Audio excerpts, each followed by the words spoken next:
When I was a kid, there was a summer where my brothers and I were really interested in ghost hunting.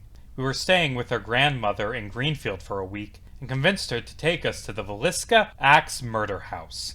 We'd seen it on one of those crappy ghost hunting shows and knew it was supposedly the most haunted place in the state, occupied by the spirits of 8 tragic souls slain a century prior. Josiah Moore and his wife Sarah had 4 children. Herman Montgomery, age 11, Mary, age 10, Arthur, age 7, and Paul, age 5. On June 9, 1912, the Moores attended a Children's Day program Sarah coordinated at the local Presbyterian church. Mary Catherine invited her friends, sisters Ina and Lena Stillinger, ages 8 and 12 respectively, to spend the night. The Moores went to sleep. They never woke up. The next morning, a neighbor noticed that the Moores hadn't come out to do their chores and asked Josiah's brother Roy to check on them. Roy opened the door to find the bodies of the Stillinger girls. A search of the house revealed all 6 of the Moores were dead, killed in the middle of the night with an axe. Josiah had been struck with the blade of the axe so many times his eyes were missing. The rest of the victims had been bludgeoned to death with the blunt end. All of the victims had died in their sleep, with the exception of Lena Stillinger. Lena woke up during the attack and attempted, fruitlessly, to fight back. There is evidence that she was molested by the killer. Around 100 different onlookers walked through the crime scene the day of the crime. The windows were covered by the killer, either by curtains or by clothing, to keep people from looking in. The victims' faces were covered by bedclothes by the killer.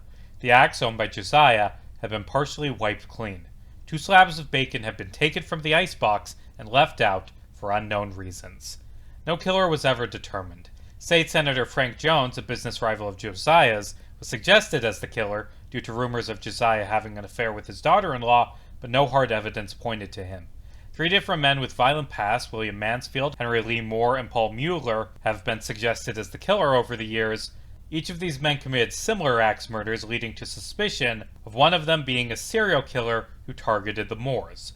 None of them were ever taken to trial. The primary suspect of the investigation was a traveling minister named George Kelly. He came to Villisca for the Children's Day service and left shortly before the bodies were discovered. He became fascinated with the case, sending constant letters to police and relatives of the deceased, even at one point claiming to have witnessed the murders. George Kelly suffered from mental illness throughout his life, leaving these claims questionable. Kelly was arrested and brought to trial twice. The first ended with a hung jury, the second ended with Kelly acquitted. I didn't see any ghosts in Villisca. The house is a tourist trap, where wannabe ghost hunters can pay $400 to spend a night where children were once murdered. A sign hanging from the porch proudly proclaims the Moores' home as the Villisca Axe Murder House in red letters designed to look like dripping blood. The tragedy that claimed 8 lives, 6 of them children, is the first result when you look up Villisca. It has been embraced by the town as a spooky tale to draw in visitors. I don't believe in ghosts anymore, nor do I think the Moores' home is inhabited by spirits.